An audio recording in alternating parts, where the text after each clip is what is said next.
My name is Thomas McKenzie, and for 7 years I've lived alone on my ranch in the Arizona territory, content with the company of my cattle and horses. At 32, I've grown accustomed to the solitude, finding peace in the vast desert landscape that stretches endlessly beyond my property. The year is 1885, and while the Apache wars have mostly ended, tensions still run high between the white settlers and the remaining Apache bands scattered throughout the territory. It was during the scorching heat of July when I first noticed her. I was mending fence near the eastern boundary of my property when I caught a glimpse of movement in the rocks above the canyon. At first I thought it might be a deer or perhaps a stray cow, but something about the way the shadow moved made me pause. There was an intelligence to it, a deliberate caution that spoke of human presence. Over the following days, I became aware of being watched. It wasn't threatening, quite the opposite. Whoever was observing me seemed to take great care to remain hidden, never revealing themselves directly. I found small signs of their presence. A footprint in the soft earth near the stream, disturbed stones where someone had climbed the canyon wall, the faint scent of smoke from a carefully concealed fire. My ranch hands, Miguel and Carlos, noticed my distraction during our evening meals. Patron Miguel said one night, as we sat around the fire, "You seem troubled. Is something wrong with the cattle?" "No, the cattle are fine. I think we might have a visitor on the property, someone who doesn't want to be seen." Carlos, an older man who had worked these lands for decades, nodded knowingly. "Apache, perhaps. There are still some who refuse to go to the reservations. Maybe, but they're not causing any trouble, just watching. Be careful, Senor McKenzie. Even peaceful Apache can be dangerous if they feel cornered." I understood Carlos's concern, but something about this hidden presence didn't feel threatening. If anything, there was a quality of desperation to the way they remained concealed, as if they were more afraid of me than I was of them. It was on a Thursday morning, 3 weeks after I'd first noticed the signs, that I finally saw her clearly. I was watering my horse at the stream when I heard a soft splash upstream. Looking up, I saw a young Apache woman kneeling by the water's edge, cupping the clear liquid in her hands to drink. She couldn't have been more than 18 or 19, with long black hair that fell like a curtain around her face and traditional Apache clothing that had seen better days. She was beautiful in a wild, untamed way that reminded me of the desert itself, harsh and unforgiving, but possessing a stark beauty that took your breath away. The moment she sensed my presence, she froze like a deer caught in the open. Our eyes met across the 20 yards of stream that separated us, and I saw something in her dark gaze that made my heart clench pure, undiluted terror. "It's all right," I said softly, keeping my voice low and non-threatening. "I'm not going to hurt you." But she was already moving, disappearing into the rocks with a grace and speed that seemed almost supernatural. One moment she was there, the next she had vanished completely, leaving only the gentle sound of water flowing over stones. That night, I couldn't stop thinking about her. The fear in her eyes haunted me, along with the obvious signs of hardship I'd glimpsed in her appearance. Her clothes were worn and patched, and she looked thin, too thin, as if she hadn't been eating regularly. I made a decision that would change both our lives. The next morning, I prepared a simple meal bread, dried meat, and fruit hand, wrapped it carefully in a clean cloth. I rode to the stream where I had seen her, and left the package on a flat rock near the water's edge, along with a note written in both English and the few Apache words I knew. "For you, friend, no harm." Then I retreated to a position where I could watch from a distance. Hours passed before she appeared, moving like a shadow among the rocks. She approached the package with extreme caution, circling it several times before finally darting forward to snatch it up. I saw her read the note, her lips moving silently as she worked through the words. She looked around, searching for me, and I had the strangest urge to reveal myself. But I remained hidden, watching as she retreated with the food. This became our routine. Every morning, I would leave food and water at the stream. Every day, she would eventually appear to collect it. Slowly, over the course of weeks, I began to see subtle changes in her appearance. She looked healthier, less gaunt, though the wariness never left her eyes.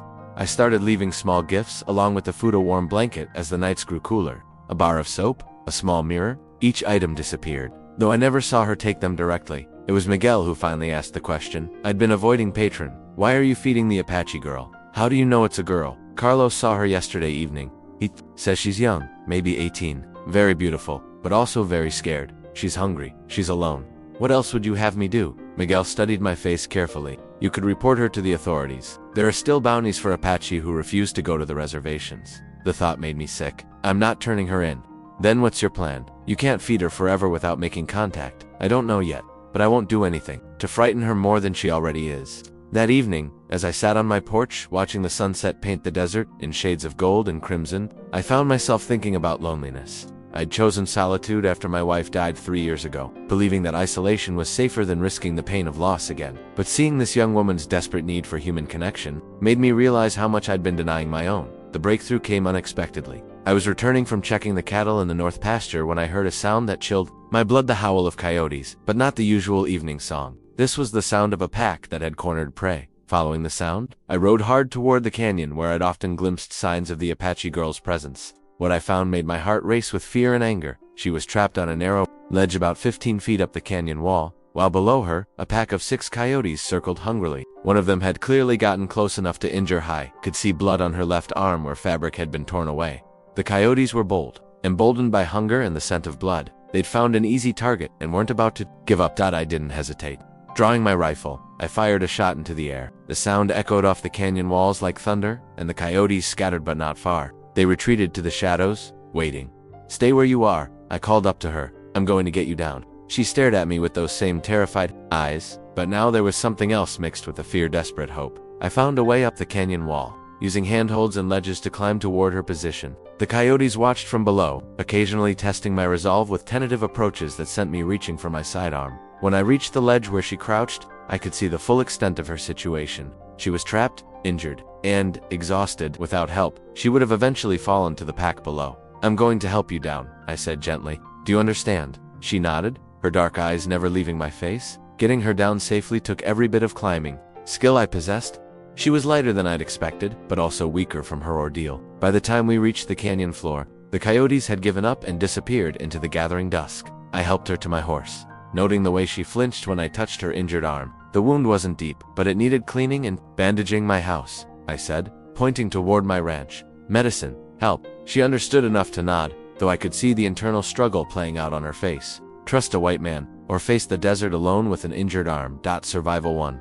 The ride back to my ranch was surreal. She sat behind me on my horse, her small hands gripping my belt for balance. I could feel her trembling, whether from pain, fear, or cold, I couldn't tell. When we reached the house, I helped her down and led her to the kitchen. She stood just inside the doorway, poised to flee at the first sign of danger. "Sit," I said, gesturing to a chair.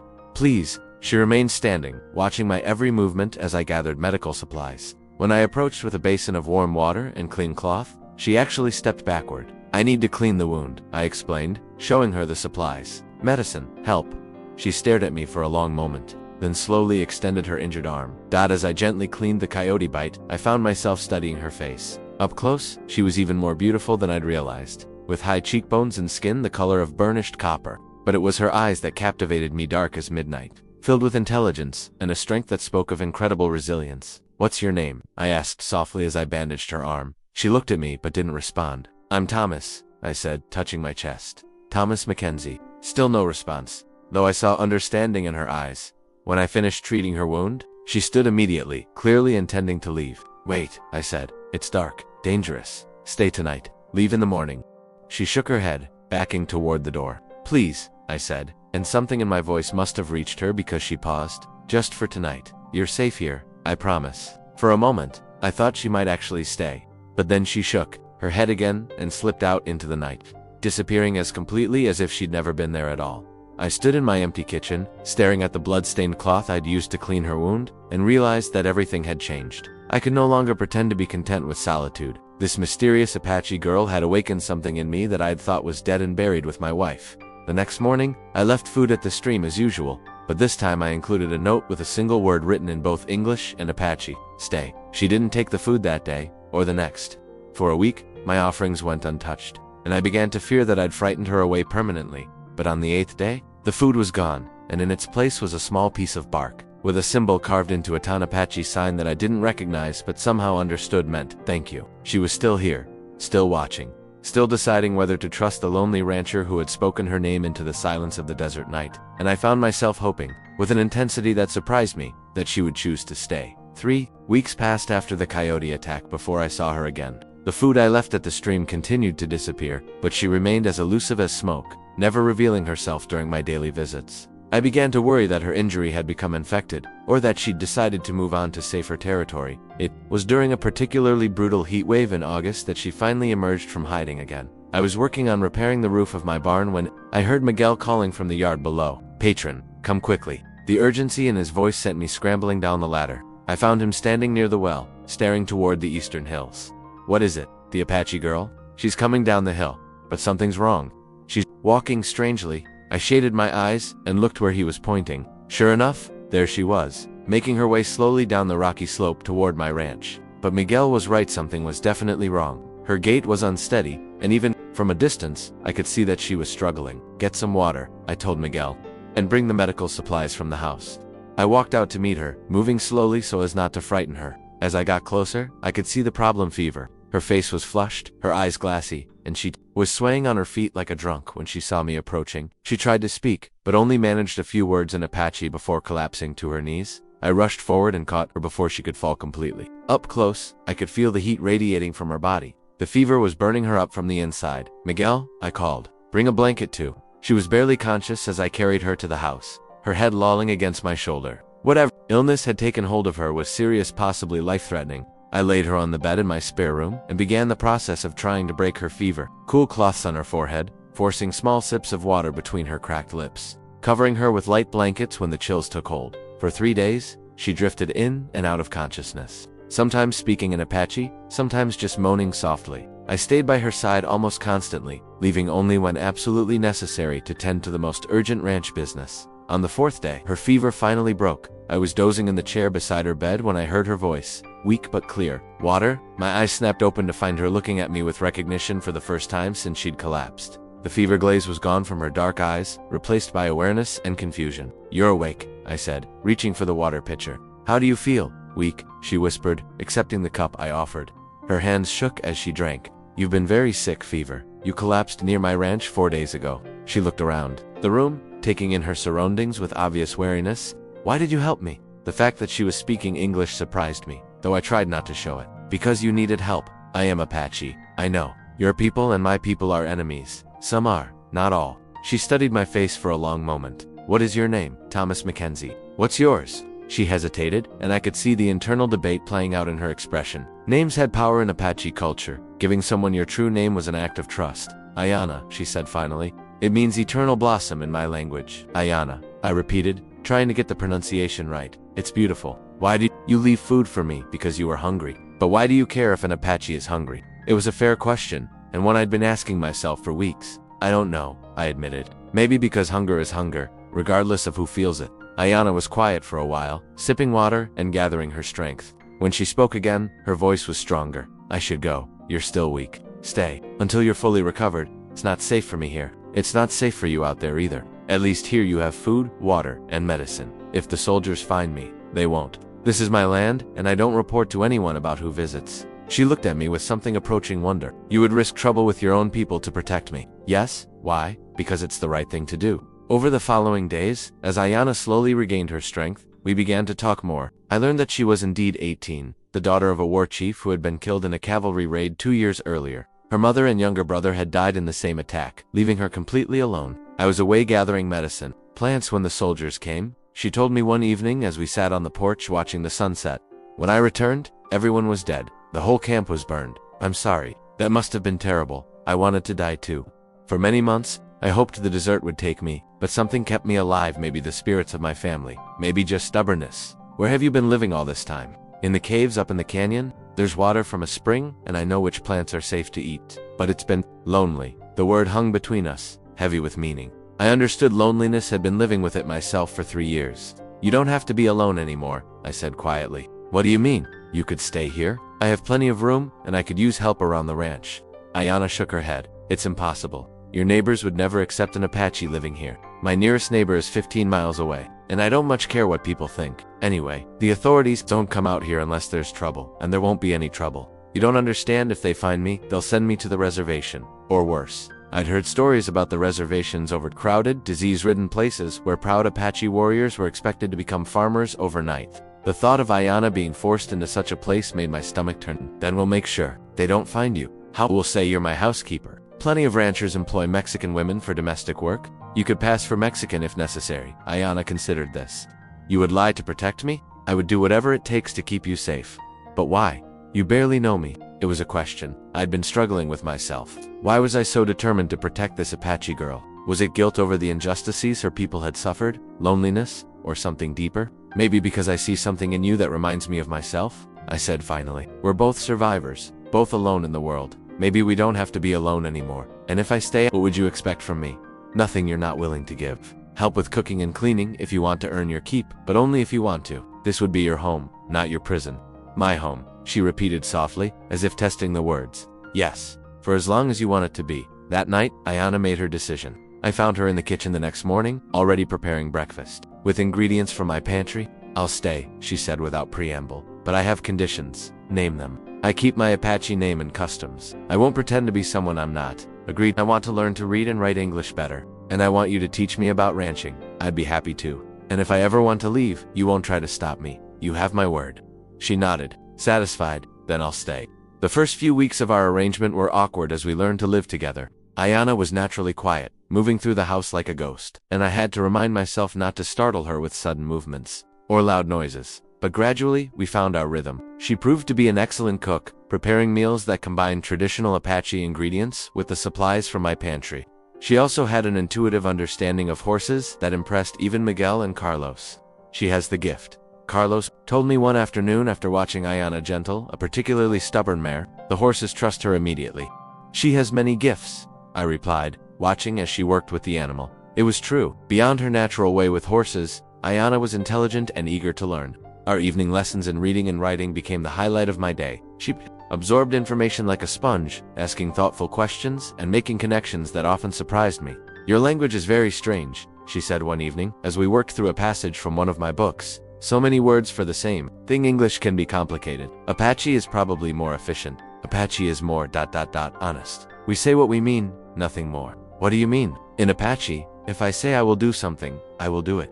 There are no words for maybe or perhaps when it comes to promises. That's a good way to live. It's the only way to live with honor. As autumn approached, I realized that having Aiyana in my life had changed me in ways I was only beginning to understand. The loneliness that had been my constant companion for 3 years was gone, replaced by a sense of purpose and connection I'd thought I'd lost forever. But it was more than just companionship. Somewhere along the way, my feelings for Aiyana had deepened into something I was afraid to name. The crisis came in October when Sheriff Morrison rode up to my ranch with 2 deputies and a man I didn't recognize. Afternoon, McKenzie, the sheriff said, tipping his hat. Mind if we water our horses? Of course not. What brings you out this way? We're looking for an Apache girl who's been spotted in the area. Young woman, maybe 18 or 19. Goes by the name Aiyana. My blood ran cold, but I kept my expression neutral. Can't say I've seen anyone matching that description. This is Agent Patterson from the Bureau of Indian Affairs, the sheriff continued, indicating the stranger. He's got orders to bring her in. What's she wanted for refusing to report to the reservation? Patterson said, all Apache are required by law to be on designated reservation land. This one's been evading capture for over 2 years. Seems like a lot of trouble for one girl. She's the daughter of Chief Nesh. Her capture would send a strong message to other holdouts. I felt sick. They weren't just hunting Aiyana, they were planning to use her as an example. Well, like I said, I haven't seen anyone like that around here. Mind if we look around? Just to be thorough. I do mind, actually. This is private property, and you don't have a warrant. Sheriff Morrison looked uncomfortable. Now, McKenzie, there's no need to be difficult. We're just doing our job, and I'm just protecting my rights. You want to search my property? Come back with proper paperwork. The tension was thick as the 4 men considered their options. Finally, Patterson spoke up. We'll be back, McKenzie. And when we come, we'll have all the paperwork we need. After they left, I found Aiyana in the barn, her face pale with fear. You heard every word. They know I'm here. Not necessarily. They're fishing, hoping to scare up information. They'll be back with a warrant, probably. Which means we need to decide what to do. Aiyana was quiet for a long moment. I should leave tonight. If they find me here, you'll be in trouble too. No, Thomas, you don't understand. They'll arrest you for harboring a fugitive. Let them try. I won't let you. Sacrifice yourself for me. I took her hands in mine, feeling their warmth and strength. Aiyana, listen to me. I'm not sacrificing anything. You're not a burden or a problem to be solved. I stopped, realizing I was about to say something that would change everything between us. You're the best thing that's happened to me in years, maybe ever. She stared at me, her dark eyes wide with surprise. Thomas, ... I know it's complicated. I know there are 100 reasons why it's impossible, but I care about you, Aiyana, more than I should, more than is probably wise. I care about you too, she whispered. But caring isn't enough. The world won't let us be together. Then we'll make our own world. How? I don't know yet, but we'll figure it out. Together. That night, as we sat on the porch planning our next move, I realized that my life had become something I'd never expected, an adventure worth fighting for, and I was ready to fight for it. And for her, with everything I had. The warrant arrived 3 days later, carried by Sheriff Morrison and a full posse of 6 men, including Agent Patterson and 2 additional federal marshals. I watched them approach from my porch, my rifle resting casually across my knees, not threatening, but visible. Aiyana was hidden in the root cellar beneath the kitchen, a space I'd modified with extra ventilation and supplies. We'd practiced the hiding routine until she could disappear completely in under 30 seconds. "Morning, Mackenzie," Sheriff Morrison called as the group reined in their horses. "We've got that paperwork you requested. Let me see it." Patterson dismounted and handed me the warrant. It was legitimate, a federal order authorizing the search of my property for one Apache female, approximately 18 years of age, known as Aiyana, daughter of the deceased Chief Nish. "Seems to be in order," I said, handing it back. "But I'm curious about something." "What's that?" "How do you know this girl's name?" "According to this warrant, she's been living wild for 2 years. "Who told you her Apache name?" Patterson's eyes narrowed. "That's not your concern." "Actually, it is. See, if someone's been spreading information about Apache hiding in these parts, I'd like to know who. Could affect my safety and that of my men. Just let us search, Mackenzie. The sooner we're done, the sooner we'll be out of your hair." I stood slowly, making sure they could all see the rifle. "You can search, but I'm coming with you. This is still my property, warrant or no warrant." The search was thorough and professional.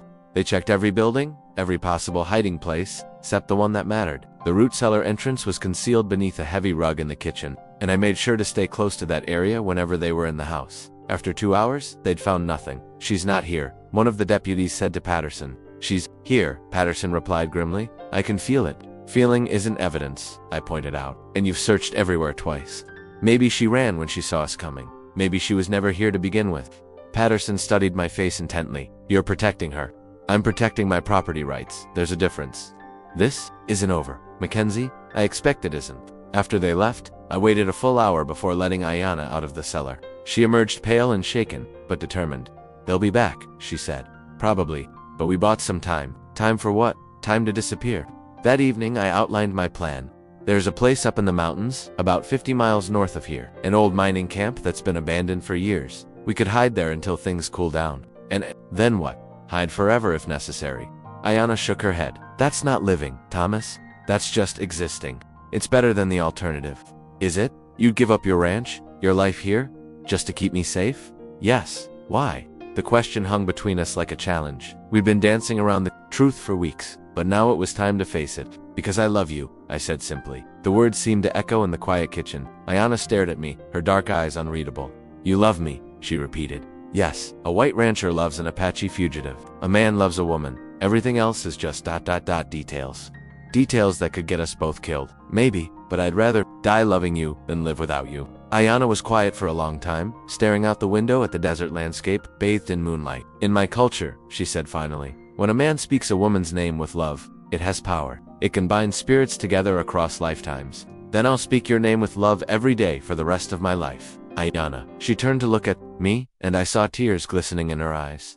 "And I'll speak yours, Thomas. Does that mean?" "It means I love you too. Against all reason, against all wisdom, I love you." We came together then, crossing the space between us as if drawn by invisible threads. When I took her in my arms, it felt like coming home after a long journey. "What do we do now?" she whispered, against my chest. "Now we fight for what we want." "How do we fight the whole world? One day at a time, one person at a time. Starting with ourselves." The next morning brought an unexpected visitor, Miguel's wife Rosa, who rarely came to the ranch. "Senator Mackenzie," she said, her face grave with concern. "I bring news from town." "What kind of news?" "Agent Patterson has been asking questions, offering money for information about the Apache girl." "How much money?" $50. "More than most people see in a year." My heart sank. $50 was enough to tempt even honest people into betrayal. "There's more," Rosa continued. "He's also been talking to the other ranchers, telling them that harboring Apache fugitives makes them all targets for raids, creating fear too. Turn neighbors against each other. Smart. Some of the men are talking about forming a search party. They want to find this girl before she brings trouble to the whole territory." After Rosa left, I found Aiyana in the barn, brushing down my favorite mare with mechanical precision. "You heard?" "I heard. They're turning your own people against you." "Not my people. Neighbors maybe, but not my people." "What's the difference?" "My people are the ones who stand by me when things get difficult. Everyone else is just geography." "Despite everything," Aiyana smiled. "You have a way with words, Thomas." "Mackenzie, I have a way with you, Aiyana. That's all that matters." That afternoon, we received another visitor, one that changed everything. I was working in the corral when I heard the sound of a single horse approaching. Looking up, I saw an elderly Apache man riding slowly toward the ranch. He was alone, his hands visible and empty of weapons. But there was something about his bearing that spoke of great authority. Aiyana emerged from the house and froze when she saw him. "Grandfather," she whispered. The old man dismounted and approached us with dignity. When he spoke, it was in Apache, his voice carrying the weight of years and wisdom. Aiyana responded in the same language, and I watched as they had what was clearly an intense conversation. Finally, she turned to me. "Thomas, this is my grandfather, Joseph Crowfeather. He's been searching for me since the attack on our village. Tell him he's welcome here," she translated, and the old man nodded gravely before speaking again.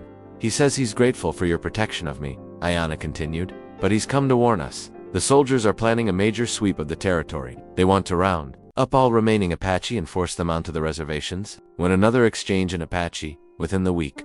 He says we have to leave now, tonight, or we'll be trapped. Where can we go?" He knows of a place across the border in Mexico. There's a small community of Apache who found sanctuary there. I looked at this dignified old man who had risked everything to find his granddaughter, and made a decision that surprised even me. "Ask him if there's room for one more." "Thomas, you can't be serious." "Ask him," Aiyana translated, and her grandfather's eyebrows rose in surprise. He studied my face for a long moment before responding. "He wants to know why a white man would give up everything to live in exile with Apache. Tell him it's because I love his granddaughter, and I go where she goes." The old man listened to the translation, then walked over to me. He placed his weathered hands on my shoulders and spoke directly to me in English. "You speak her name with love," he said, his accent thick but his words clear. "Yes, sir, I do." "Then you are family. Family protects family." That night, we prepared to leave everything behind. I packed only the essentials: money, weapons, a few precious belongings, the ranch, the cattle, the life I'd built over 7 years. All of it would be abandoned. "Are you sure about this?" Aiyana asked as we loaded. "The horses, once we cross that border, there's no coming back. I'm sure you'll be giving up everything." "No, I'll be gaining everything that matters." We rode out under cover of darkness, 3 shadows moving silently across the desert landscape. As we crested the hill that marked the boundary of my property, I turned back for one last look at the ranch that had been my home. "Regrets?" Aiyana asked, following my gaze. "None," I said, and meant it. "Even if we never see this place again." "Aiyana, home isn't a place. It's the people you love. You're my home now." She reached over and took my hand. "And you're mine." As we rode south toward Mexico and an uncertain future, I realized that my life had become something I'd never expected, a love story worth any sacrifice. 3 months later, we were married in a small ceremony in the Apache community that had welcomed us. Joseph Crowfeather performed the ritual, binding us together with words spoken in both Apache and English. "I speak your name with love," I said as we exchanged vows. "Aiyana, and I speak yours," she replied. "Thomas?" The old man smiled as he pronounced us husband and wife. "Now you are truly family." We built a small house on the edge of the community, where I learned to live as the Apache lived, in harmony with the land, taking only what was needed, giving back more than we took. I never regretted leaving my ranch, my old life, my place in the white world, because I'd found something infinitely more valuable: love that transcended race, culture, and the arbitrary boundaries that men draw on maps. Aiyana had hidden in silence for 2 years, afraid to trust, afraid to hope. But when I spoke her name with love, she found the courage to step out of the shadows and into the light. And in doing so, she'd saved us both. Years later, when people asked me why I'd given up everything for an Apache girl, I would always give them the same answer: because some things are worth more than everything else combined, and love, true love, is one of them. Aiyana would smile when I said this, and sometimes she would add her own words. He spoke my name, and I remembered who I was meant to be. In the end, that's what love does: it calls us by name, and reminds us who we're meant to be. And sometimes, if we're very lucky, we find the courage to answer. The end.